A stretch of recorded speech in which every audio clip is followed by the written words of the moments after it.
very good evening. You're watching Primetime News on TV1 live and direct from our Newsfirst studios in Colombo. Bringing you the news, I'm Juadaddin. And I am Hashimi Patirana. Let's start off with a look at your headlines for tonight. Second suspect of the mid-tenure ice chemical raid, Sampath Manamperi, surrenders to courts. 7-day detention order obtained. Shadow state of crime will be eliminated. An assurance from the president. අපි ඔබට එකක් කියන්න. මේ යටිබිම්ගත රාජ්‍ය අපි සහතික වශයෙන් අවසන් කරමු. එහෙම නැතුව සංවර්ධනයක් ස්ථාවරභාවයේ පිරිචි දරුවන්ගේ අනාගත රැකවරණය සහිත රාජ්‍යයක් නිර්මාණය කරන්න බෑ. Construction of the Kadawatha Mirigama Expressway stalled for 3 years recommences. Lifting suspensions on UNP members who joined the SJB, removal of a major barrier to reunite, says Wajira. And on to those stories in detail. In your top story this evening, the Valasmulla Magistrates Court granted permission to detain and question Sampath Manamperi, a former local government candidate from the Sri Lanka Podujana Peramuna, for a period of 7 days. Manamperi is under investigation in connection with the discovery of ice and 2 containers found on a property in Mid-Denia. The court issued the detention order this afternoon after the suspect appeared before the magistrate accompanied by his legal counsel.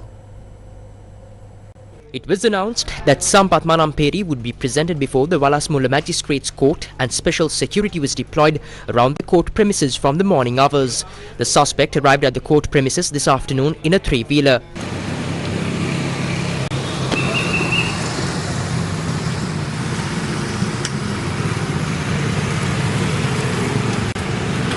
Manamperi's legal team told the court that he had no involvement in clearing through customs or transporting the 2 containers suspected to contain raw materials used in the production of ice from the port to Mid-Denia. They further explained that due to public protests in the area regarding the containers, their client had stepped forward to arrange their removal. The Police Narcotics Bureau informed Magistrate Malsha Kodituakku that Sampath Manamperi has been named as the second suspect in the ongoing investigation into the ice drug operation in Mid-Denia. The PNB requested a 7-day detention order to question the suspect further. Opposing the request, Manamperi's legal counsel argued that his brother, the first suspect, had been subjected to torture while in custody and therefore requested that Manamperi be remanded in judicial custody instead of being held by police. In response, the PNB assured the court that the suspect would not be harmed and that all necessary information would be obtained through lawful means. The prosecution requested a detention order. However, the second suspect has already filed a case before the Court of Appeal seeking protection. The court has taken note of this and issued instructions accordingly. Sampath Manamperi has now been officially taken into custody as the second suspect. Meanwhile, police discovered a licensed firearm in the possession of one of Manamperi's attorneys. Authorities confirmed that the weapon has been taken into custody and will be returned to the lawyer through proper legal procedures. The incident was formally reported to the magistrate by the police. 2 organized crime suspects known as Bako Saman and Thamili Lahiru, who are currently in detention, were presented before the Valasmulla Magistrates Court today. The suspects are being held under the Prevention of Terrorism Act and are currently in the custody of the Western Province North Crimes Investigation Division. According to police, the court appearance was related to a notice issued for their arrest, with authorities required to present details regarding the warrant. Both individuals were among a group of 5 organized crime suspects, including Kehelbadra Padme, who were recently apprehended in Indonesia and brought back to Sri Lanka. President Andrakumara Dissanayake today revealed that certain members of parliament have allegedly received money from organized criminal networks disguised as monthly tax collections. He emphasized that the government is fully committed to dismantling the underground criminal state that has infiltrated legitimate institutions and political structures. There exists an underground state in this country, one that mirrors the official government but is controlled by organized criminal networks. This shadow state thrives on violence, drug trafficking, intimidation and threats against business people. It is a deeply rooted social menace. Let me be absolutely clear. We will dismantle this underground state. Without doing so, we cannot build a stable, developed nation that protects the future of our children. Currently, nearly 50% of the country's drug network and around 75% of armed criminal gangs are under investigation or in custody. These groups have infiltrated our political system, pumping money into various political authorities. Some politicians have been exposed for collecting money monthly, as if collecting taxes, visiting homes and accepting cash. Some ministers have reportedly received regular payments delivered directly to their residences. This is the reality. Organized crime has created a parallel system of power in our country. We are taking action to dismantle it. I place my full trust in Sri Lanka police and all relevant officials who have taken on this challenge.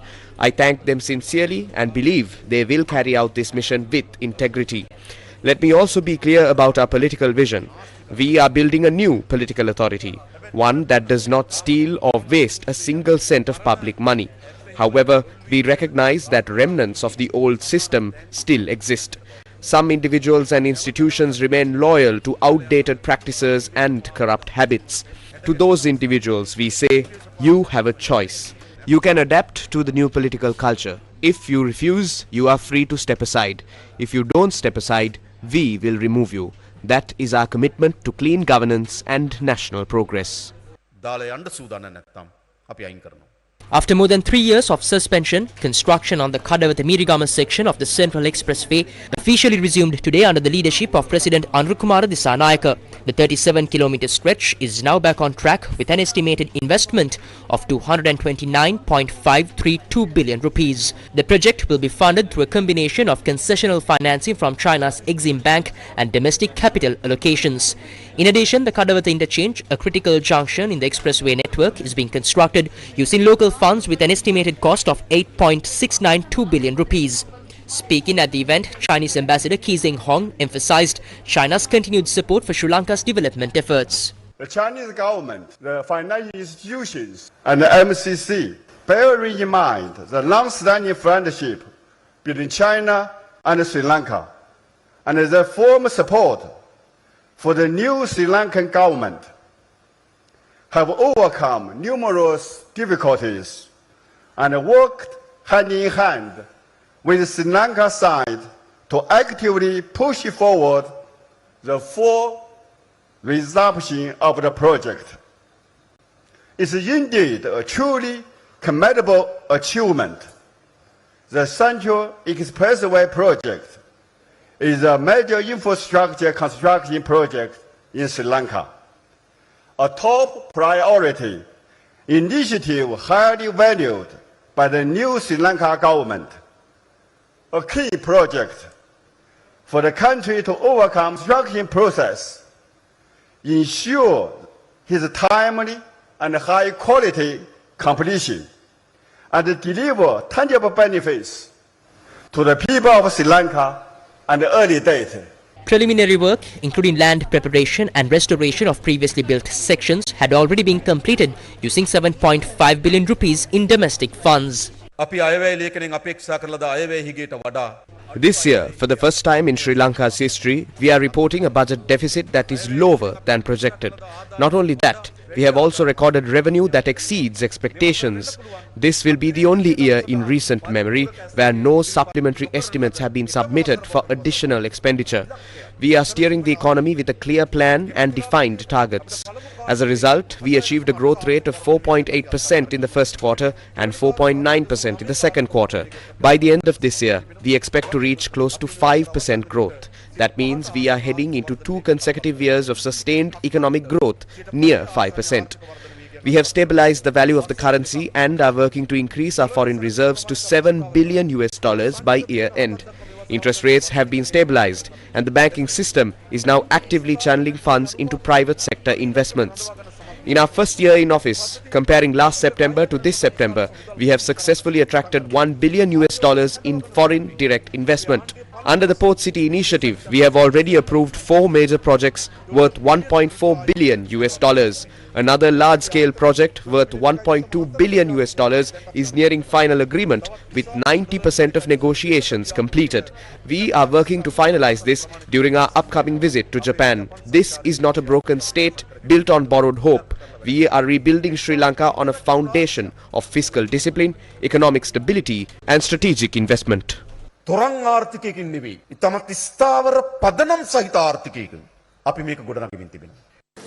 Construction of 6 new fuel storage tanks at the Kolonnava Petroleum Storage Terminal officially commenced today under the leadership of President Anurukumara Dissanayaka.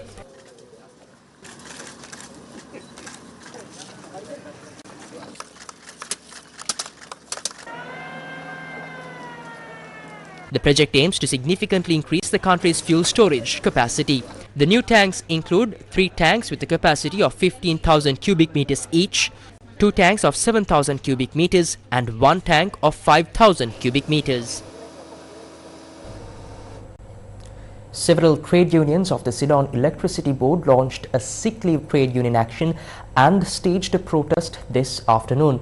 The trade union action stems from 24 demands, including the methodical restructuring of the CEB.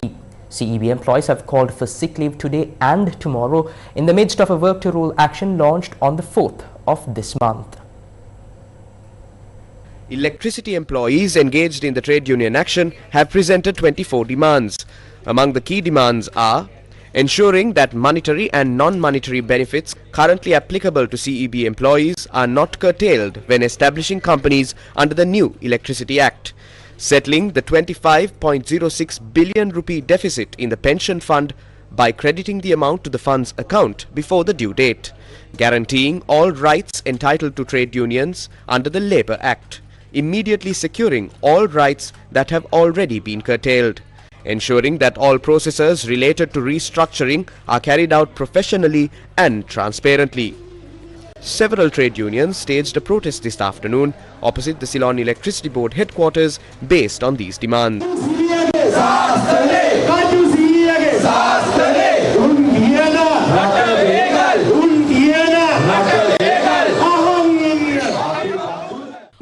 The protest lasted for nearly 1.5 hours.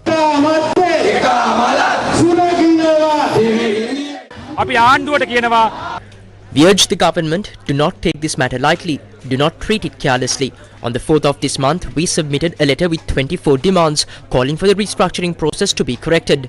Yet, to this day, there has been no response from either the government or the ministry. Instead, government ministers and cabinet spokesperson go before the media and say that we are opposing restructuring, that we are trying to sabotage the process, and so on. But we have clearly stated from the very beginning that this is not a struggle against restructuring itself. This is a struggle to safeguard the future of nearly 7.2 million electricity consumers and the 21,800 employees of the Ceylon Electricity Board. That is what we are firmly fighting for. Our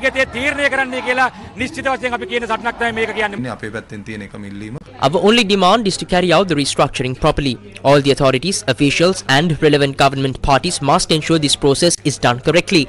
When it is done properly, we are always ready to face the challenges that may arise and extend our cooperation in addressing them and supporting the necessary procedures.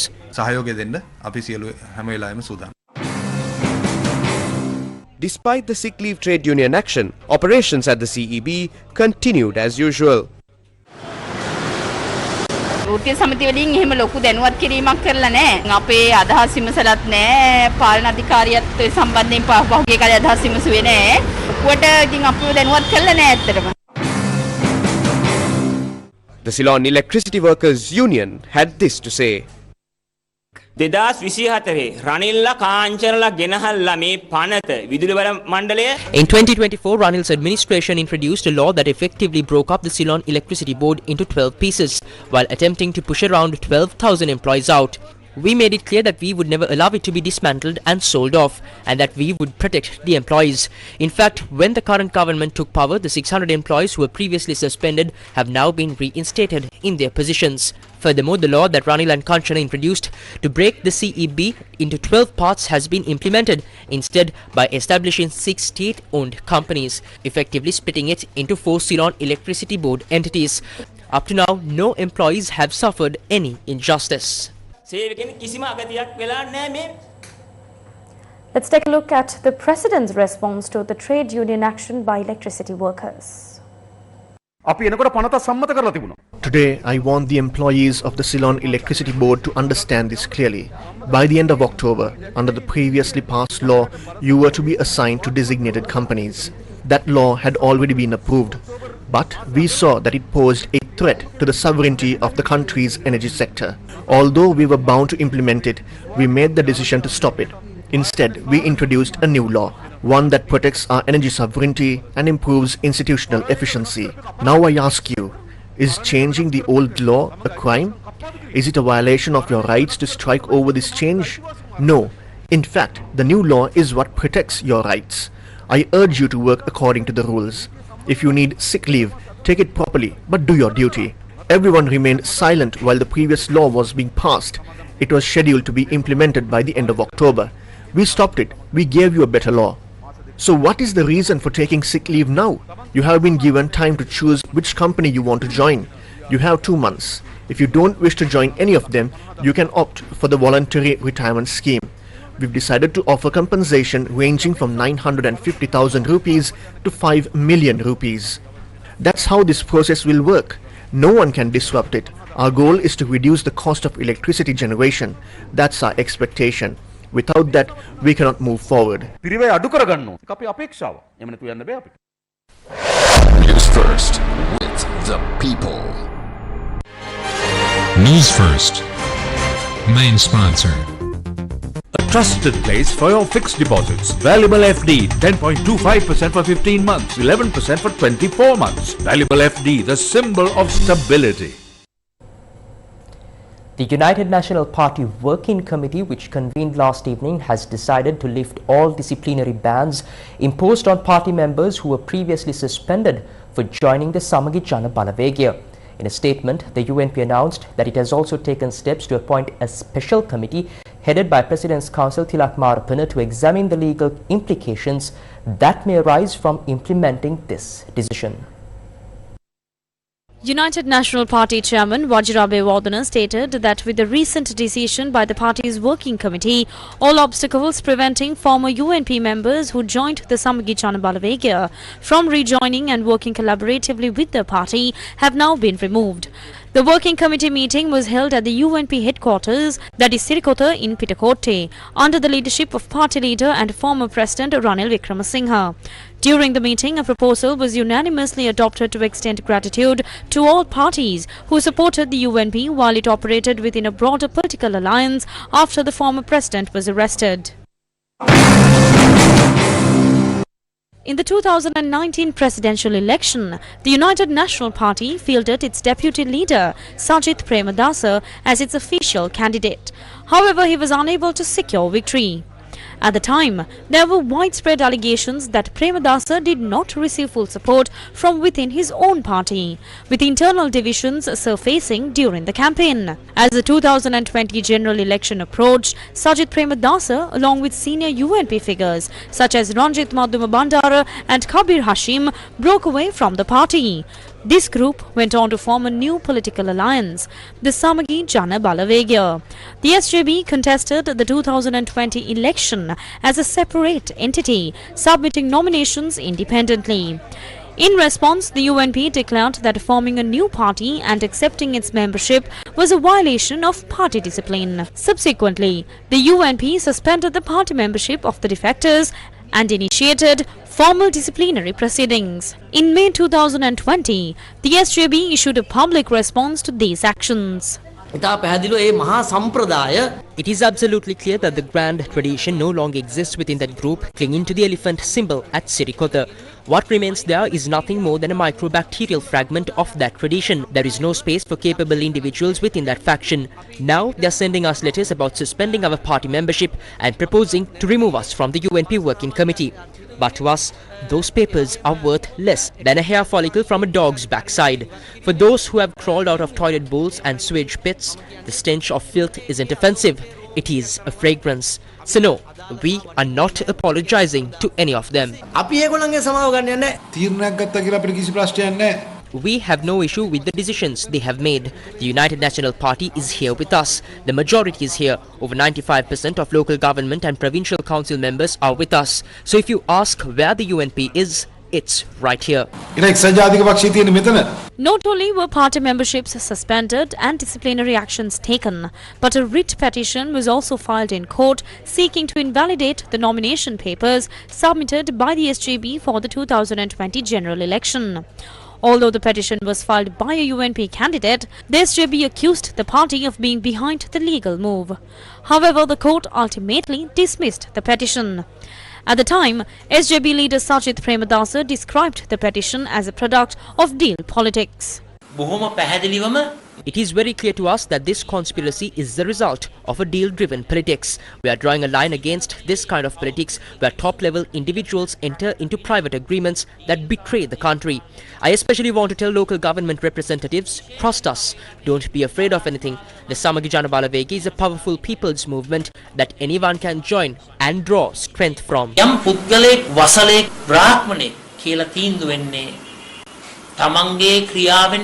Now, according to UNP Chairman Wajirabe Wardana, with the restoration of party membership, SJB members are once again welcome to return to the United National Party. So, what does the SJB have to say about this?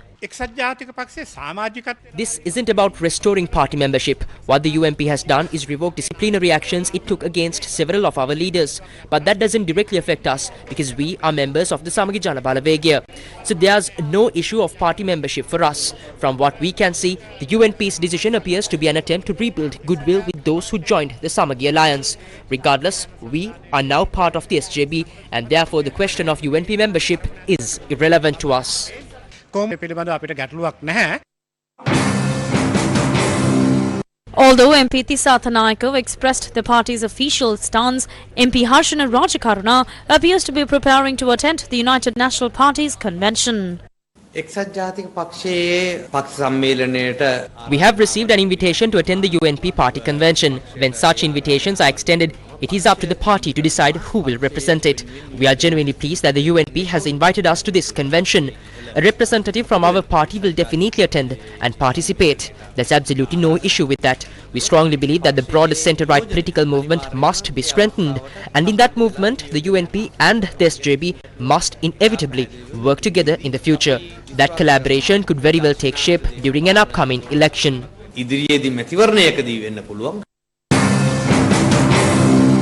These developments unfold amid ongoing discussions about whether former President Ranil Wickremesinghe, who is currently out on bail over allegations of misusing 16.6 million rupees in public funds for a private foreign trip, should return to Parliament. The United National Party contested the last general election only in a number of districts. Instead, the New Democratic Front contested in a majority of the districts under Ranil Wickremesinghe's leadership. According to the election results, the NDF secured 3 district-level seats and 2 national list seats. Chamara Sampath, Anuradha Jayaratne and Rohita Abegunawardena won through district-level votes, while the 2 national list seats were awarded to Ravi Karunanayake and Faisal Mustafa. If Ranil Wickremesinghe is to re-enter Parliament, one of those national list MPs would have to step down. Will Ravi or Faisal agree to resign from Parliament? And if not, how exactly does Ranil Wickremesinghe plan to return to Parliament? All of this is unfolding as talks of a potential UNP-SJB reunion begin to surface. What is happening to the SLPP, commonly known as the Pohottuwa? Will they form an alliance with other opposition factions? This was the response made at a media briefing today. There are some instances where we agree on certain opinions. There is nothing to hide because all the politicians do not think alike. That is not practical. It is the complete opposite of democracy if all politicians have the same opinion. Let's do politics with our opinions. Also, there were and there are instances that we should agree to in unity. Let's work together in such occasions. The Institute of Certified Management Accountants of Sri Lanka celebrated 25 years of excellence in Colombo. Dr. Anil Jayanta Fernando, Deputy Minister of Economic Development, outlined the philosophical and structural direction of Sri Lanka's newly formed government, emphasizing a public interest-first approach and a technology-driven future. Our government is a new government. The layman may also see this is also another government which replaced the previous government. Physically, as far as the structure of the government, the task that we are really doing, For example, nowadays we are really busy with budgets, and so all those things are concerned more or less the same. But we have a unique difference. We have been given a mandate to uphold the public interest. A government is a key mechanism of vesting the powers of the general public in the hands of very few with the administrative structure. When the powers of the general public is vested with the hands of the very few, there is a greater risk. The risk that power could be utilized, there is a possibility that power will be utilized to maximize the private interest over the public interest. We have been experiencing this thing in the past. So I give an assurance and a guarantee that under our government, that will never ever happen. How can I give that particular guarantee? Because of our political ideology, our commitment, the way we have been engaged in the political movement.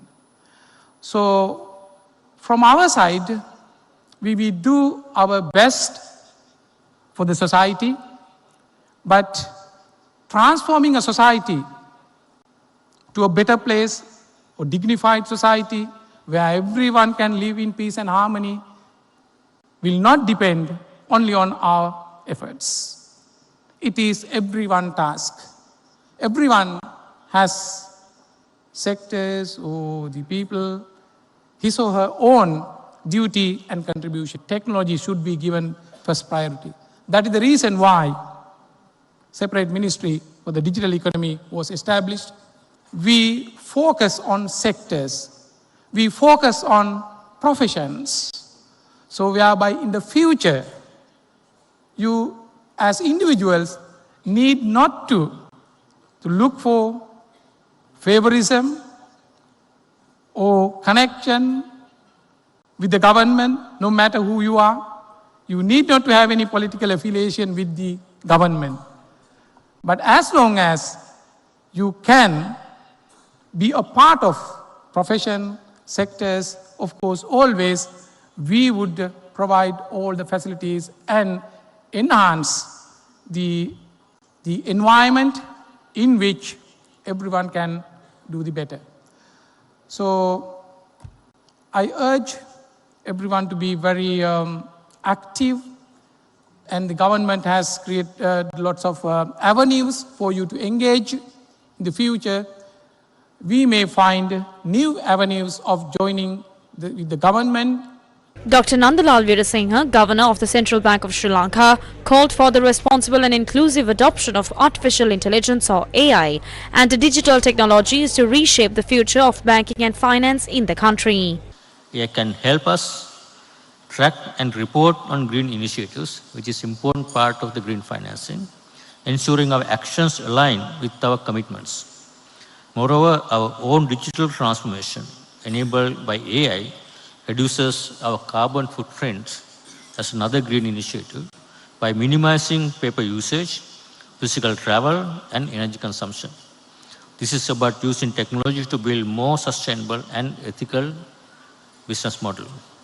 On the contrary, as we embrace these technologies, we must also address concerns around data privacy. This technology is not coming without risk. We have to address concerns around data privacy, algorithmic bias, and the ethical use of AI. This is very important. The ethical use of AI is very important. We know some of the markers now bringing in the governance for use of AI. We must ensure that this technological revolution is inclusive and that no one is left behind. This requires a commitment to robust governance frameworks, transparency, and a continuous investment in upskilling the workforce. In addition, we must be transparent in our use of AI, ensuring that our models are fair, ethical, and free from discrimination. The future of banking is not just about moving money. It's about moving society forward. It's about leveraging the immense power of AI to create a financial system that is not only robust and profitable but also accessible and a force for positive change. Our role is no longer confined to the back office.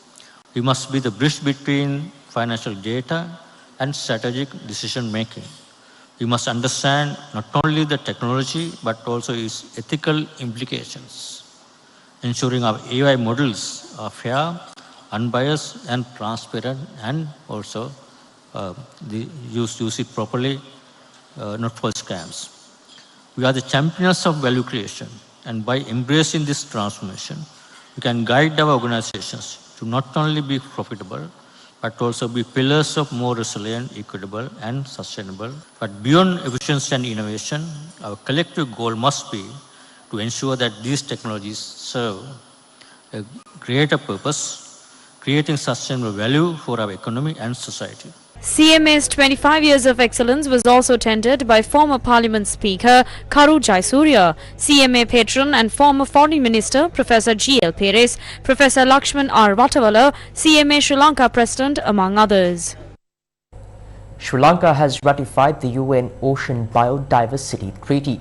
This ratification marks a historic milestone in Sri Lanka's enduring legacy of leadership in international ocean governance, including the Sea of Sri Lanka. The Ministry of Foreign Affairs officially announced that Sri Lanka's instrument of ratification for the United Nations Convention on the Law of the Sea on the conservation and sustainable use of marine biology diversity of areas beyond national jurisdiction was formally deposited with the United Nations, making Sri Lanka a state party to the convention. By ratifying the BBNJ agreement, Sri Lanka gains access to fair and equitable sharing of marine genetic resources or MGRs and digital sequence information or DSI from international waters. Furthermore, the agreement enables Sri Lanka to collaborate with other nations to protect biodiversity, build climate resilience and advance the United Nations Sustainable Development Goals. Minister of Foreign Affairs Vijitha Herath held talks with US Ambassador to Sri Lanka Julie Chung in Colombo on advancing trade. US Ambassador to Sri Lanka Julie Chung met with Minister of Foreign Affairs, Foreign Employment and Tourism Vijitha Herath to discuss advancing fair and balanced trade and reinforcing security cooperation between the United States and Sri Lanka. The meeting underscored the shared commitment of both nations to safeguard regional stability, particularly in the Indo-Pacific, where open commerce and secure sea lanes are vital to prosperity. Ambassador Chung emphasized the importance of collaboration from ports to people, highlighting the multifaceted nature of US-Sri Lanka relations. Sri Lanka's ambassador to the United States met with the ranking member of the US House Foreign Affairs Committee in Washington, D.C. Sri Lanka's ambassador to the United States, Mahinda Samarasinghe, held a key diplomatic meeting with Congressman Gregory W. Meeks at the Rayburn House Office building in Washington, D.C. Congressman Meeks is a ranking member of the U.S. House Foreign Affairs Committee. The meeting focused on recent developments in Sri Lanka, with Ambassador Samarasinghe providing updates on the country's political, economic and social progress. Congressman Meeks, a seasoned legislator and former chairman of the House Foreign Affairs Committee during the 117th Congress, engaged in a constructive dialogue.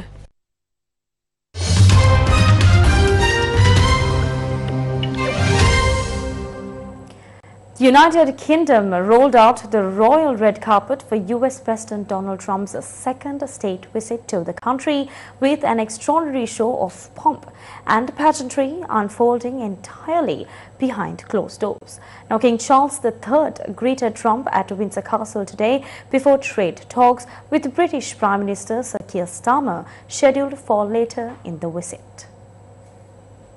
US President Donald Trump arrived in the UK for his second state visit, marked by both ceremonial splendor and public controversy.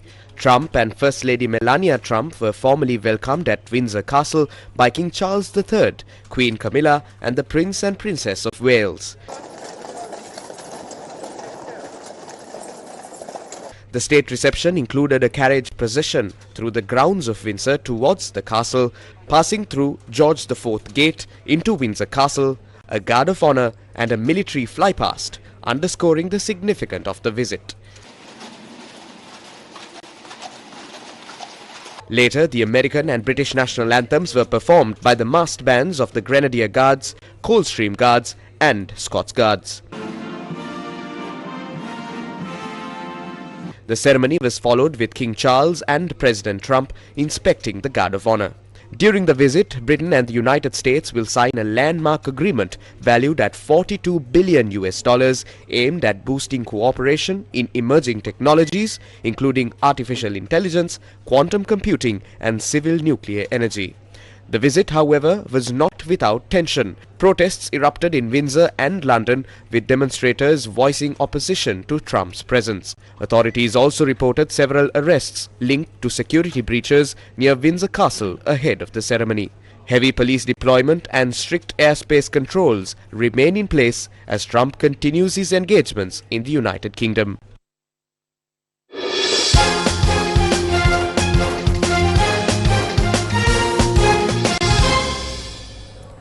The 10th match of the 2025 Asia Cup between Pakistan and the United Arab Emirates is underway in Dubai. The encounter is being played under Group A. Now, at the end of 6.2 overs, Pakistan were on 43 for the loss of 2 wickets a short while ago. Pakistan are currently sitting in second place in Group A with 1 win and a loss each of the 2 games they have played so far. UAE too have won 1 and lost 1, sitting in third place on net run rate. The game, which was scheduled to start at 8 p.m. local time, was delayed by almost an hour. All matches of the 2025 Asia Cup T20 cricket tournament are being broadcast live on TV1, the official local broadcasting rights holder, and streamed on www.sirasatv.lk.